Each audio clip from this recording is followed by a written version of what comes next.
and welcome to Consciously Awesome Live here on Solivity TV.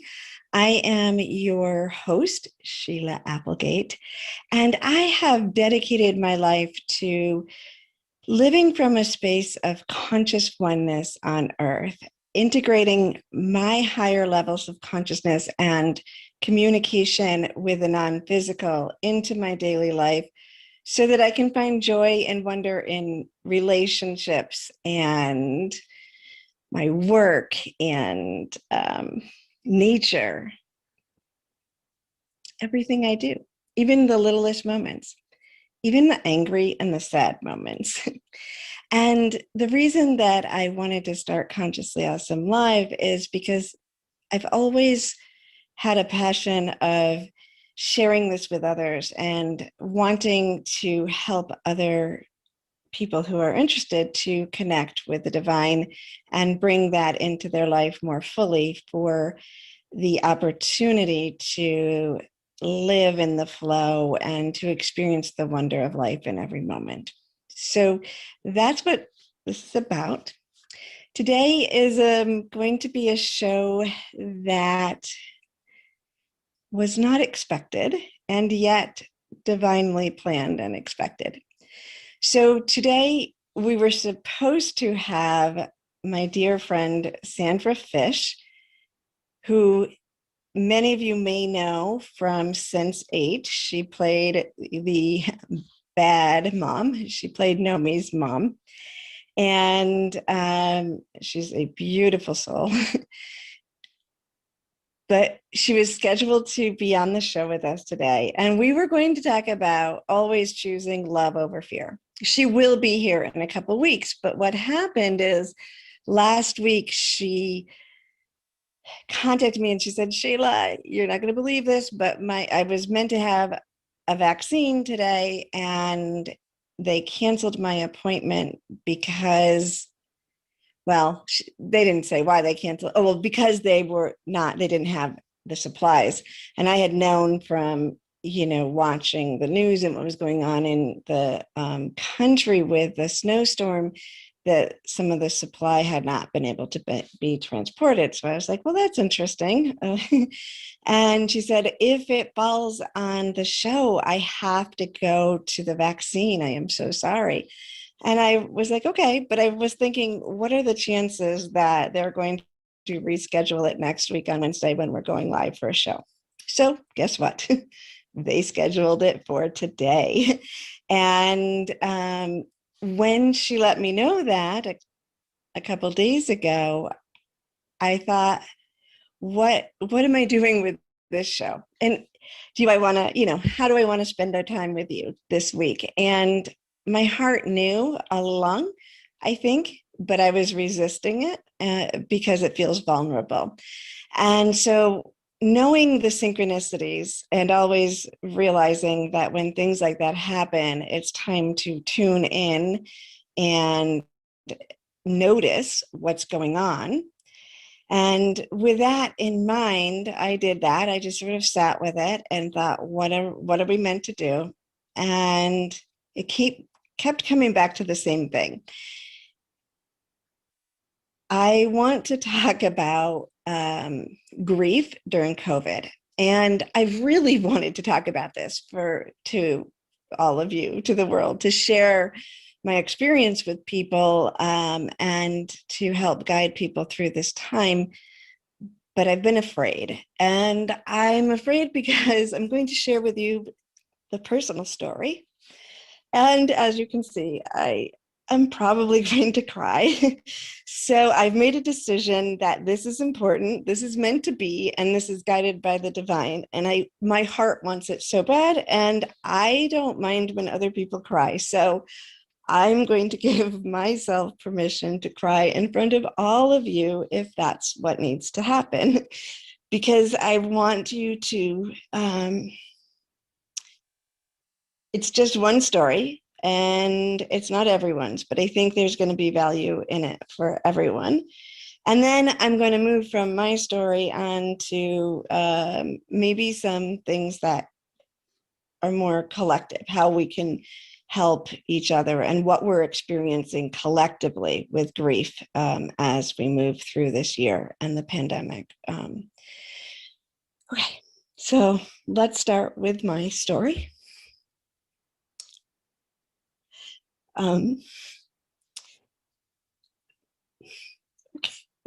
Let me get a little further into this before I started this, but I will once I get through this. Okay, so my mom died of COVID in November. And it was a beautiful experience, and it was difficult. And I know that there's millions of people around the world who are going through this. And that's why I want to share. And also, I know so many people who have lost their parents or siblings or friends or loved ones, some through COVID and through other tragedies or natural death during this time. And it's different during this time. I lost my dad, died just over a year ago. And of course, that was difficult too. We were with him, but grieving was different because people were around and they were hugging and our family was together and my kids could come home. And that didn't happen this time. So I think about all the millions of families who around the world are experiencing this. And then the people who maybe could be with their loved one or they weren't, but when they died, because maybe it wasn't COVID, but they haven't probably been with friends. Some may have had services, some may not, but it's different, right? We all know the world is different right now. I did get tissues, I should use them. Okay.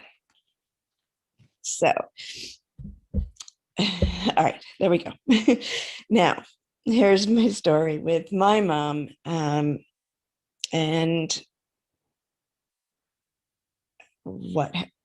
how that went down.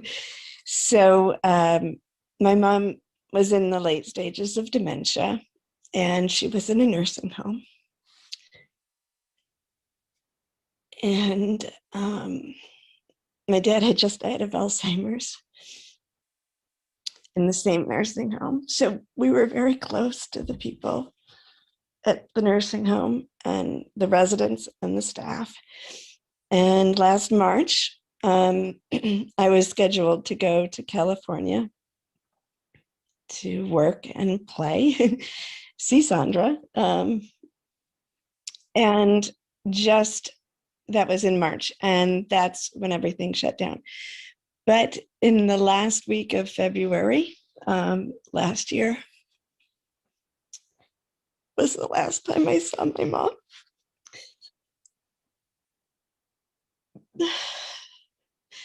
And I had a beautiful weekend. I spent I spent Saturday with her at her residential space, and my sister Doreen, I have two sisters, and we visited my mom there, and we had a beautiful time. My mom had lost her ability to walk and to talk, but she could still communicate really well. Everybody loved her. Everybody loved her there. She was so giving and loving. And even the people who didn't meet her until after she couldn't talk, they fell in love with her because she had this way of communicating and just loving people so much. So on the next day, on Sunday, my other sister, Julie, was here from out of town, and we were able to bring my mom out for the day to my house. And this was not something that was happening very often. It was very special that she was doing well enough that we could bring her to my house, and we had lunch, and I made the lunch she used to make us as a kid. kids. And we laughed so hard. We laughed together until our bellies hurt. And on the way back, when I was driving her back to her place, it was, we were alone. And I was talking to her about the way she would spend her time on both sides of the veil, basically, that I knew she could connect with my dad still, and but she still knows what I did. And then after a little while, and again, remember, she's acknowledging me with dementia and without language anymore, or verbal ability to talk. She could still understand it. So after a little bit of kind of talking about it, I'm like, well, wait, who am I kidding? I can do that too. And I can do that too, because that's what I do, right? As I communicate with both sides. And I was telling her, I feel you coming to me. And she wasn't getting the words that I was talking about then. And then I said, meditation. When you meditate and you visit us in meditation, and she lit up and she acknowledged that that's what she was doing, that she was communicating and visiting us and the people on the other side through what she called meditation. And because that was her words when she could talk. So it was a really special moment, and it was affirming.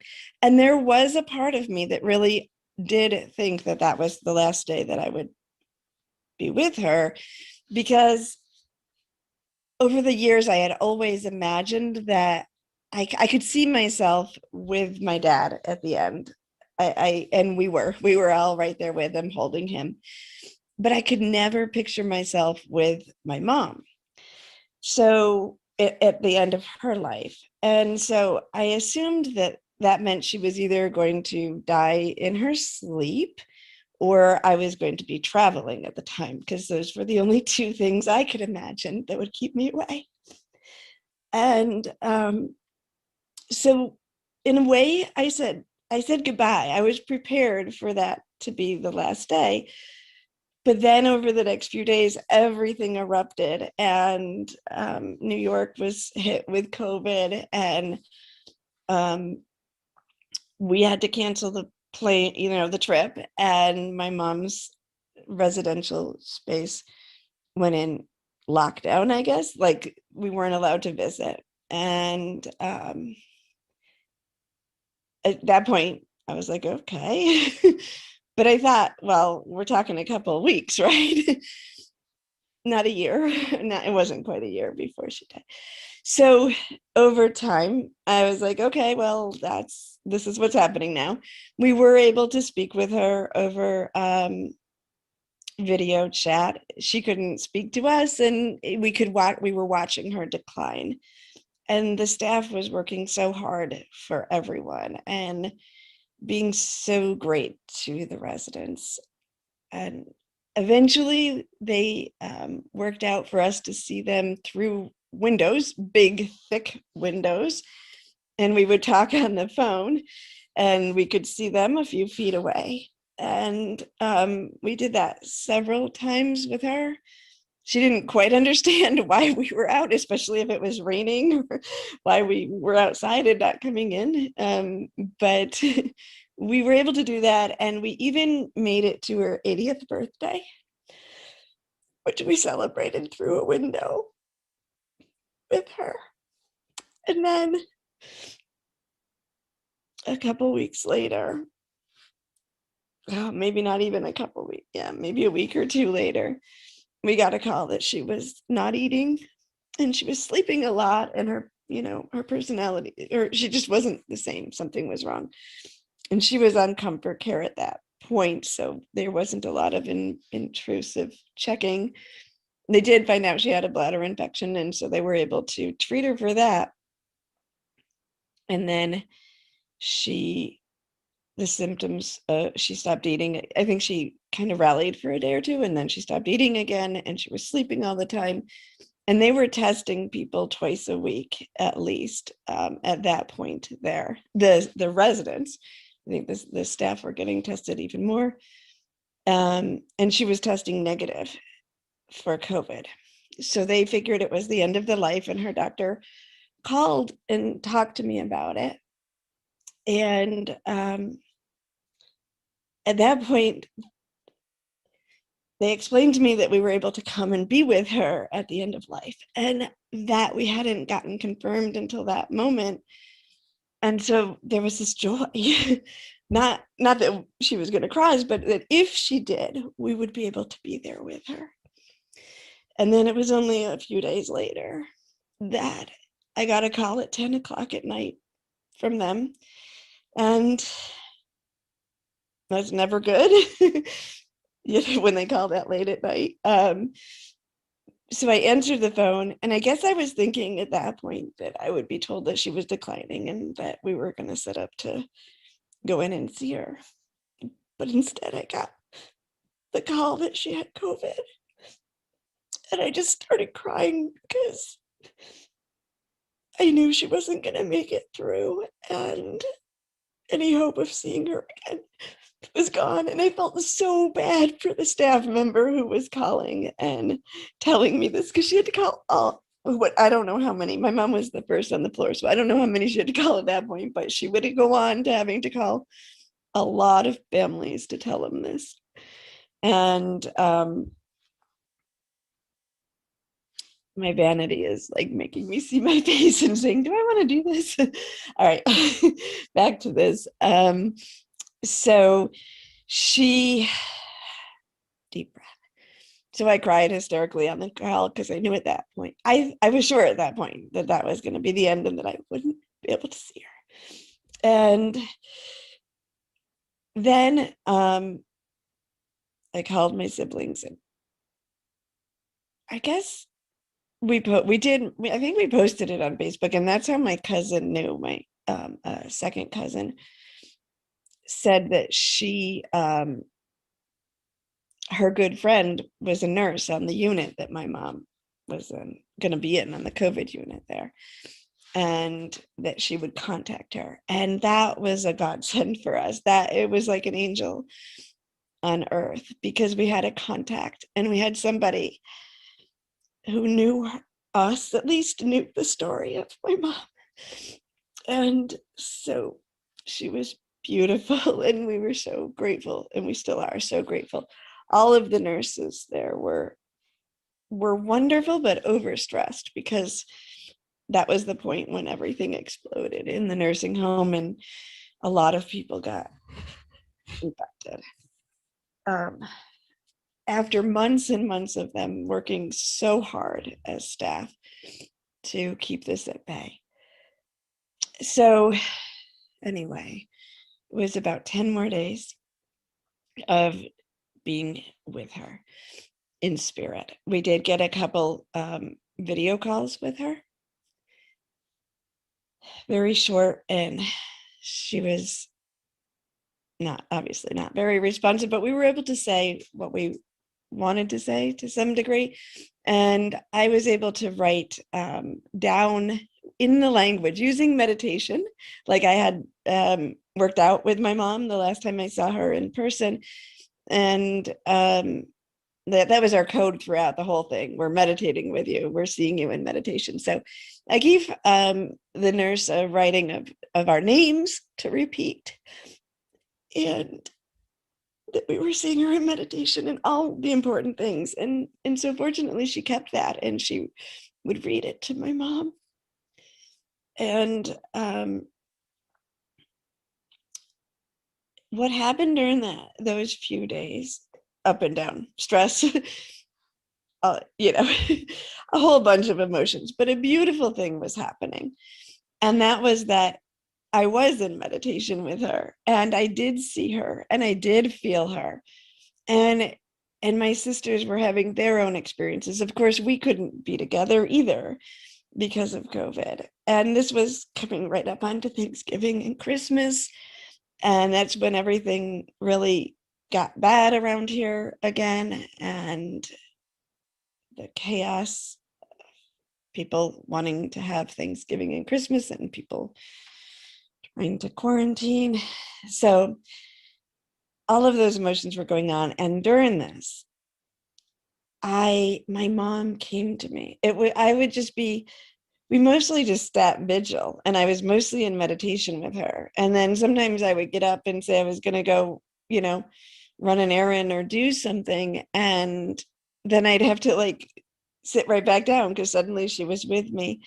And it really was, there was so much beauty in it. She visited me and she took me to all of her, well, at least several, I think all of the places that she had lived in her life.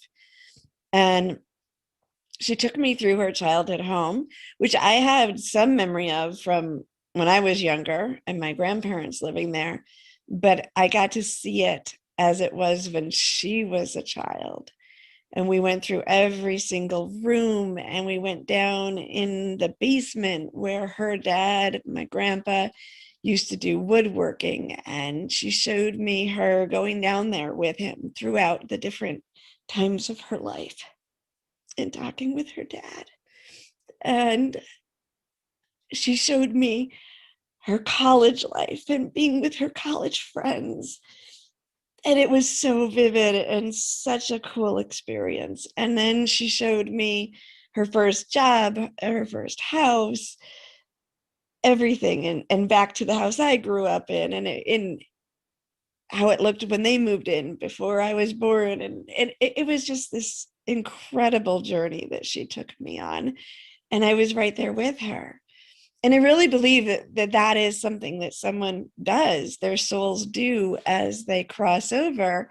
And here a year ago, I had been holding my dad and helping him cross over from this side. And now, for the first time, I was experiencing the crossing with my mom from the other side. And I have to say that even with all the pain that still haunts me at times, that is one of the most beautiful experiences that I could have ever been gifted. We went together. I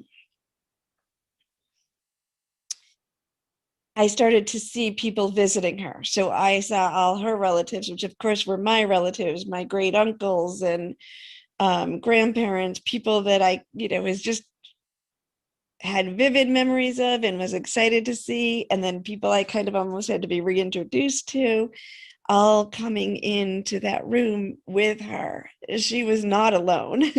She was definitely not alone. And we did some energy work helping her to release. My dad was there with her. And then there were so many other things, and we don't need to take all of the time with it. But then as it got closer, I started to see her in, which is actually in the work I do, in the conscious meditations I teach, it's the crystal canyon frequency. And there was a party. And at first I just saw the party, like everybody was waiting for her to show up. And she would stop in at it at this point when she was still transitioning. And then I realized it was in the Crystal Canyon. At one point, my nephew, who died when he was a baby years ago, so her grandson, my mom was on the other side, and I was watching her see all these people. And she saw Daniel, her grandson, across the room. And he showed himself in that moment as he would have looked at the age he would be here on earth now. And she was so happy to see him.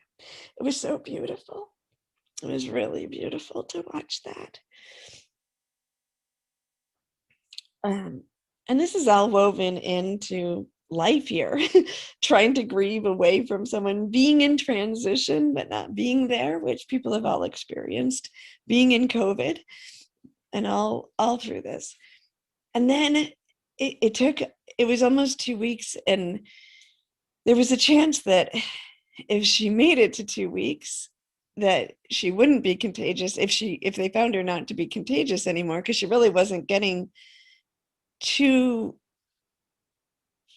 bad of symptoms. She wasn't getting sicker in the symptoms that people are looking for, right? She was just not eating and going deeper and deeper in and really, really tired. And I think her throat, well, we don't really know what she had because she couldn't communicate. But anyway, it reached a point where there was a part of me going, wait, is she going to make it through this? Are we going to, I know she's going to die at some point, but are we going to be with her? And so that hope came back in for a little bit, and uncertainty. But then I woke up one morning, and that was the morning I felt like, okay, yes, she's going to cross. And a little bit later, I got a text from the nurse, and she said, it's getting close.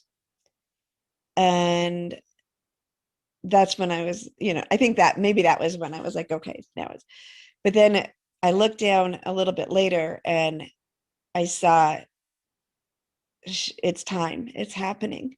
And it was just enough time for me to get a text out to my sisters and then go into meditation so that we could all be with her from the other side as she crossed over into the spirit world. So I know I cried a lot, but I wanted to share that part of the story because, and then I want to talk about the grief, because that grief and COVID is a whole other thing that's going on. But I know that not everyone has the mindset or feels that they can connect in that way. And so I know that won't be everyone's experience who had a loved one die of COVID. But I was thinking that maybe in sharing that, there would be some peace in having me, for people who experienced the loss of someone with COVID and couldn't be there, maybe there would be some peace in seeing what I saw with my mom and what my sisters saw, because maybe it would help you to trust or feel or know that they really weren't alone at any point during that, and that they can see us, and so they know that we want to be with them.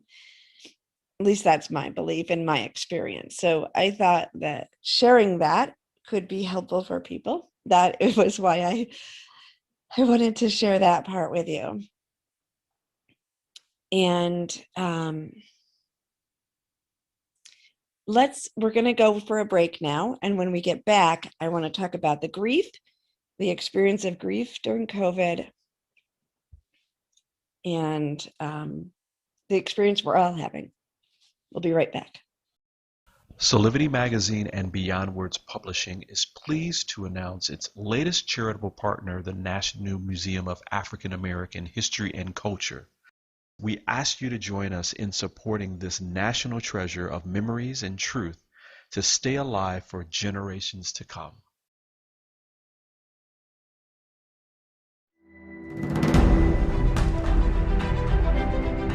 Creating this museum gives us a chance to make manifest the dreams of many generations.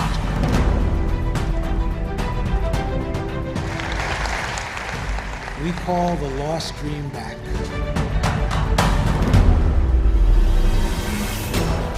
This is a milestone moment not only for the Smithsonian, but for the United States. The goal of the museum is to make America better. Provide opportunities for us to be made better by the past, and for us to move towards a future where race will always matter. They will find that those ideals are only met through sacrifice and struggle and a belief in a better day.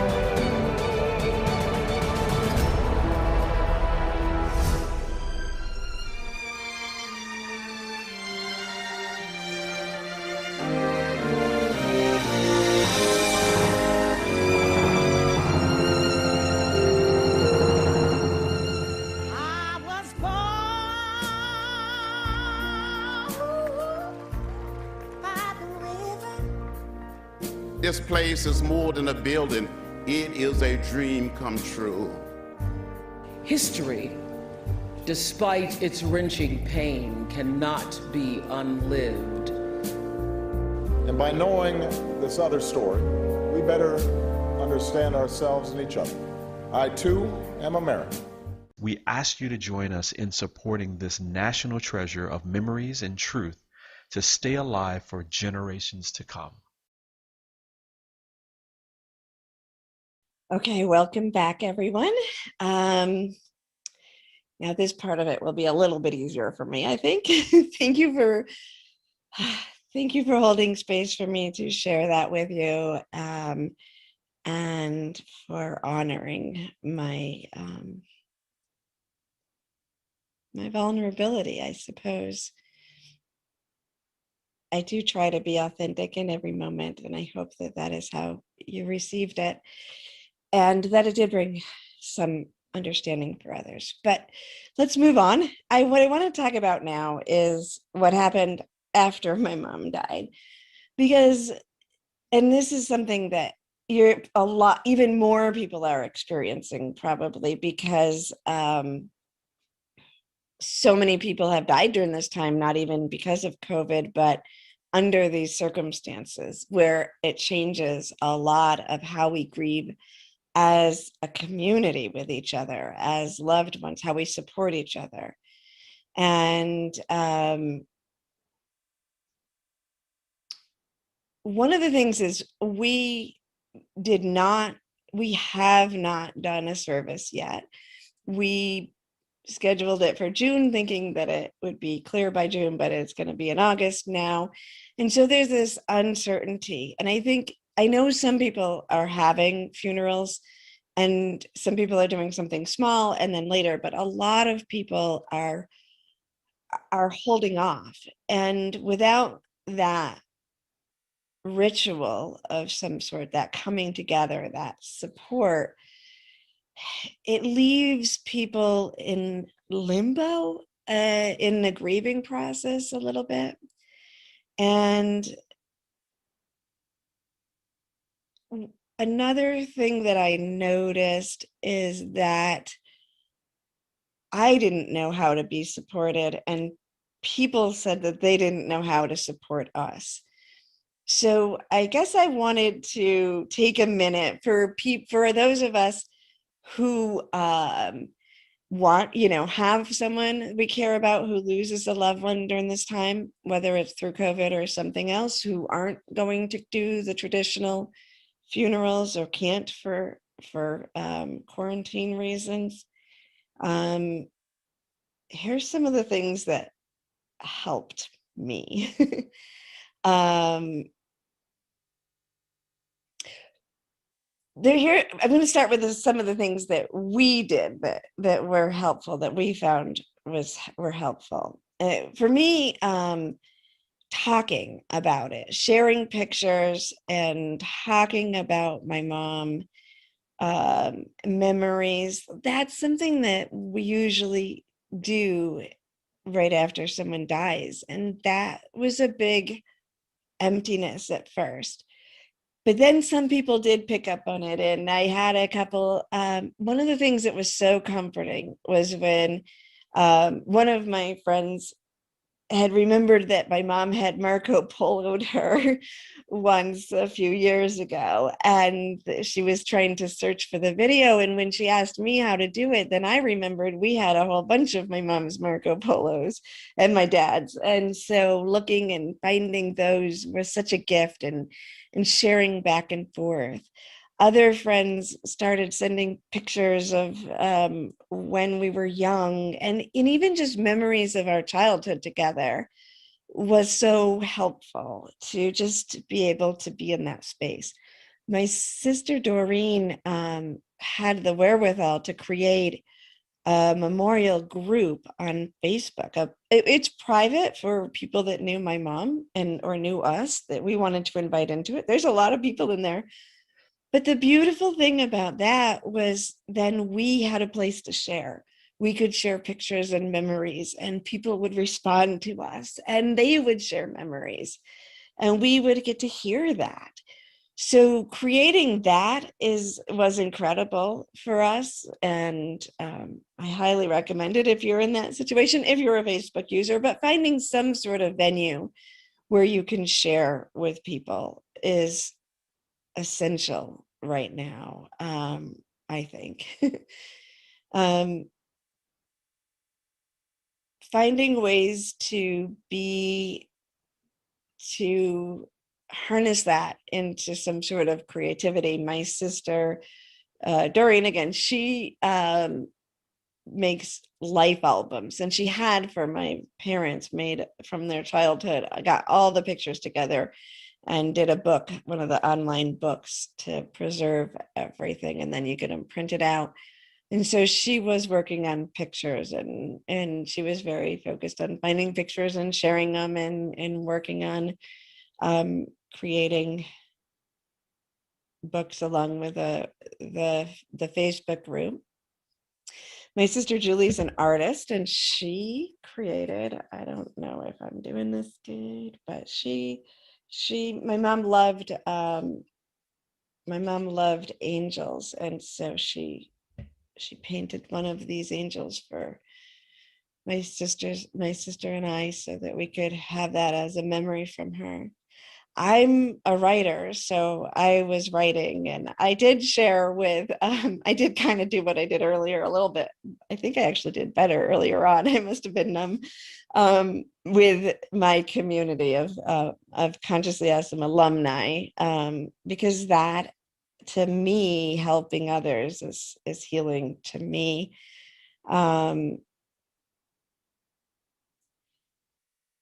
One of the things, so going back there, now I want to kind of move on to helping people help others, right? Because, like I said, nobody knew what to do for us, and we didn't know what to ask for. But some of the things that people did for us that were so helpful. So if you're in this situation, and I'm trying to remember that now every time when someone I know has a loved one who dies,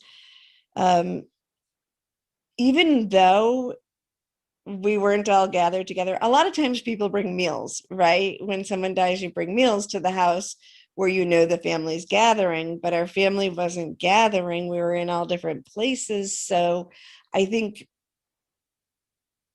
people didn't know where to go or what to do, but some people did bring food to each of our houses, or my one sister and I lived close enough that if it was delivered to one, we could share with the other, because we did not want to cook. Yeah, we didn't have a group of people over, but when someone dropped a meal off, it was a godsend, because it had already been 10 days of not wanting to cook or eat, and to have just a meal prepared, not having to go out to the grocery store, any of that was such a gift. So I highly recommend figuring something out, if getting a meal to someone, even if they're not gathering.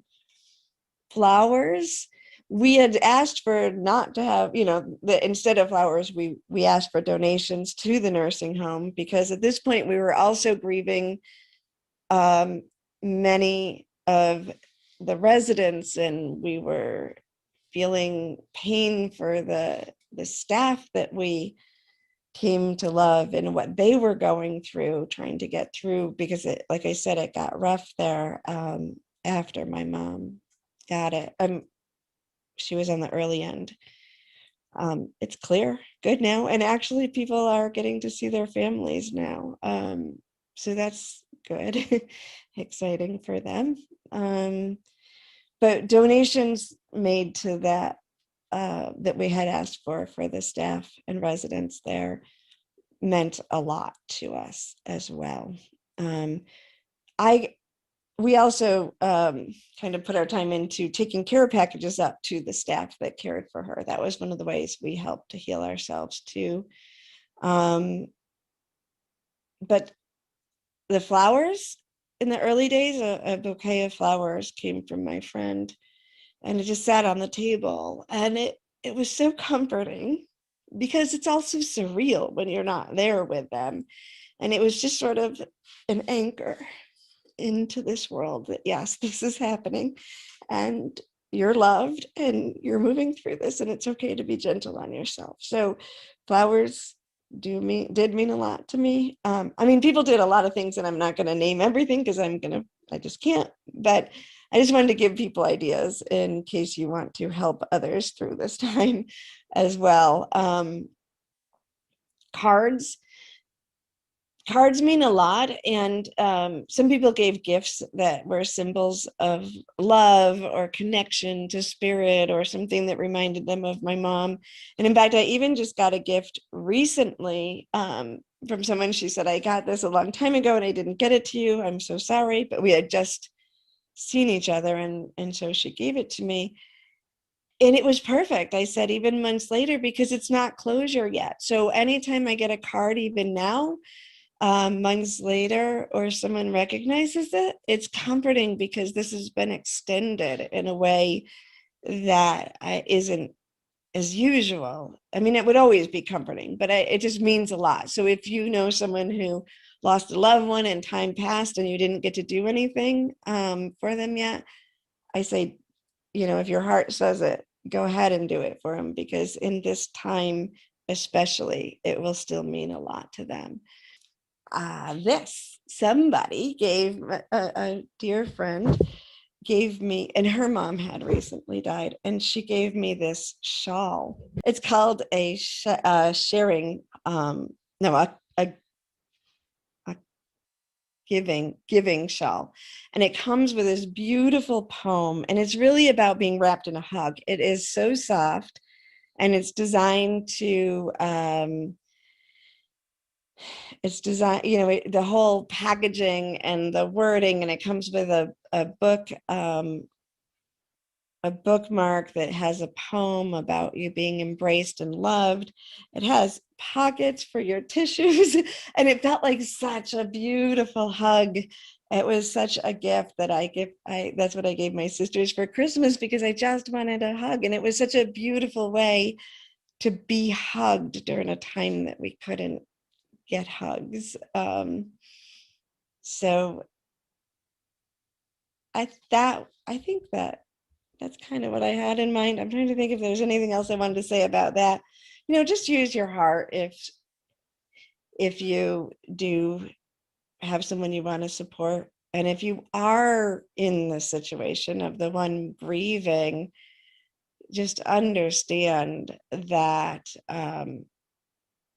maybe these suggestions would even be something you could ask for, because people kept asking, what can I do for you? And I didn't know. So maybe I could have said this would help, maybe, so maybe these ideas will help you as well if you're in the process of grieving. But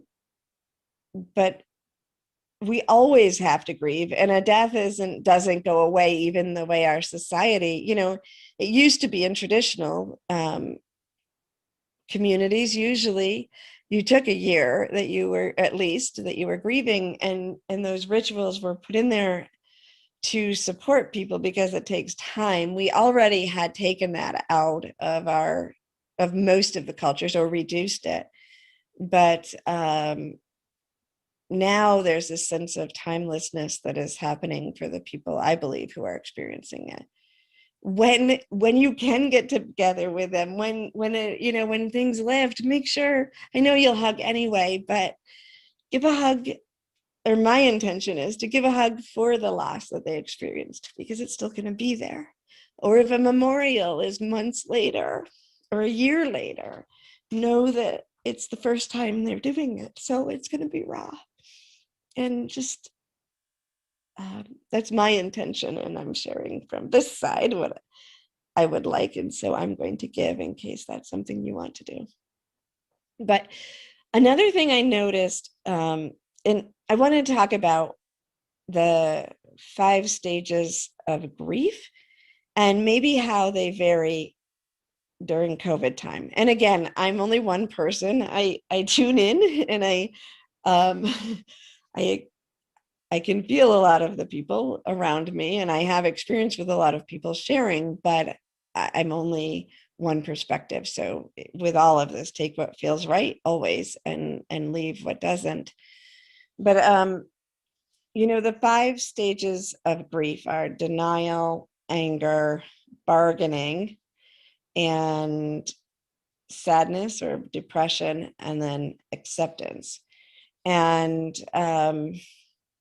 they don't come in order. They can vary and move around, and they will last a long time. I mean, they can last a long time. You could go through one layer of it and experience it again.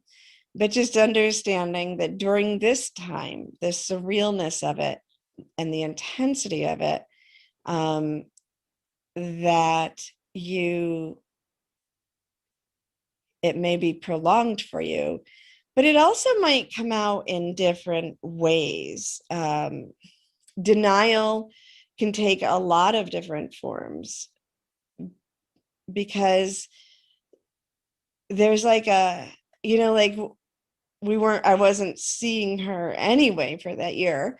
So it's like, well, your brain just is trying to figure out how to put it all together and process that. And I'm sure everyone has different ways that they experience that. And I experienced it during the process of those 10 days, when then the hope would come that then we'd get through this and I'd be with her at the end, or however that went. Anger was one that I really noticed. And I think that this was unique to COVID, and to this experience. And what I was feeling, and I'm weaving this in because I want to talk about the fact that we have a collective grief going on in our world. Even if you haven't lost a loved one during this time, you've lost normalcy, you've lost connection, some people have lost their job, their homes, going to school, your daily routine. And we are all one. That's what Consciously Awesome is all about. And why I'm here with this show is we are all one, and we all are connected. And when this many people are grieving death, grieving loss of any one of those things that we may have given up during this time, it's going to be felt. Like, we are feeling it. Most likely you are experiencing all of these things. So if you look at these 5 stages of grief, the denial, sometimes that comes in denial that COVID is real. It can come in denial. It comes in denial. Our brains can't fathom the number of people who have died in this way, alone and struggling through this period of time. And so the numbers get so big that they no longer are personal, because that's how we have to cope. That's a level of denial that we're probably all experiencing as we go through this, and it's normal. So maybe forgive yourself if you're experiencing that, and yet you want to be compassionate. You are still compassionate. It's just difficult to conceive of.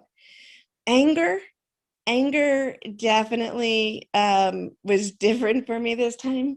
When I got off the phone, when the person from called to tell me that my mom had COVID, after I was bawling on the phone and gathering myself together to call my sisters and tell them, I looked down at my phone, and there was a Facebook post on the screen from somebody that I care about. And it was a post about, it was like a meme about, kind of like, after this, everybody get together for Thanksgiving anyway. It's not what it said. That's what I heard.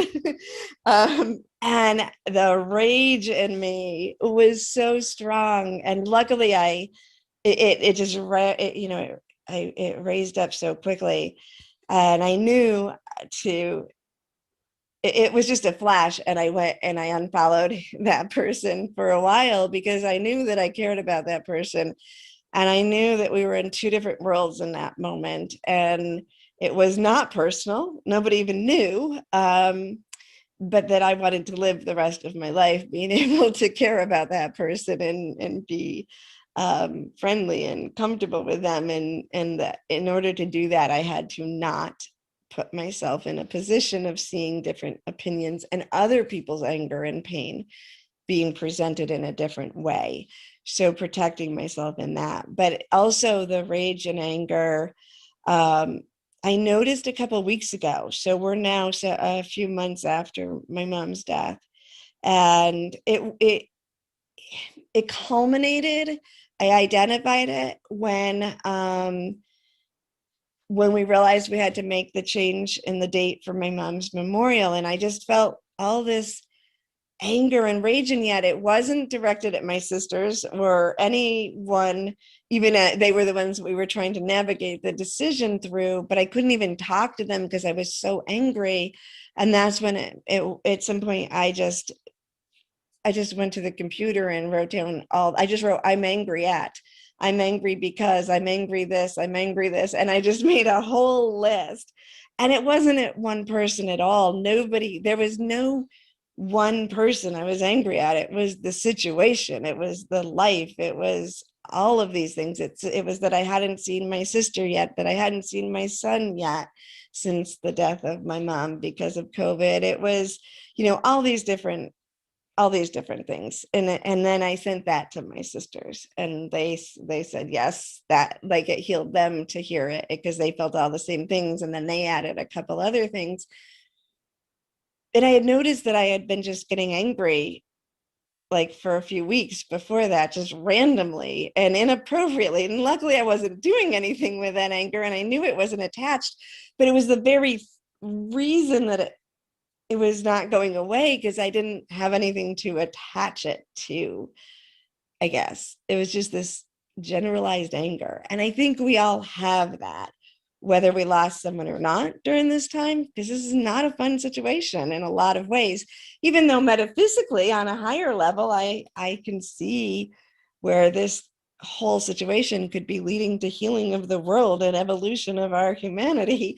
I can see all that and still feel the mundane anger of the situation. So rage, if you're feeling a lot of anger right now, it may be part of the grieving as a collective, and finding a way to discharge that could be really helpful. Sadness rises up. Sometimes the sadness is for me, sometimes the sadness is for the world. We're still navigating this, but an awareness too that we are grieving as a collective, like the whole world of humanity is grieving right now on some level. And maybe we have been for decades in some sort of numbed, washed out, suppressed expression of grief at the way the world has been lately. I don't know, but we're definitely grieving now. So if you are not directly being affected by COVID through a death or a loss, but you're feeling denial, anger, bargaining, sadness, and acceptance all at once, sometimes one, sometimes another, not through it all, any of those things, waves of sadness that you can't understand why, understand that we are, as a collective, humanity grieving. And each one of us who takes the time and the responsibility to notice that, to feel it, to experience it, to reach out for help, we support the collective, pouring love when we're feeling good into the collective to all those people out there whose faces we don't even know who are experiencing this. I think that is maybe even the biggest message that I wanted to bring forth today. It just took me a long time to get here, but just to understand that we're all in this together, even though we feel so far apart at times right now. we are all in this together, and we are all mourning in some way, in some level. And perhaps applying that understanding to your daily life, to your relationships, will ease the pain and the struggle a little bit and help us move towards the healing. So thank you so much for letting me share in this way, for letting me babble, cry, whatever that was in the beginning, express myself in that way, and for holding space, because I can feel your love, and that allowed me to get through that. And this was probably healing for me. I'm sure it was healing for me. It always makes me feel good when I'm experiencing something, that if I can help others through that because of my experience. All right.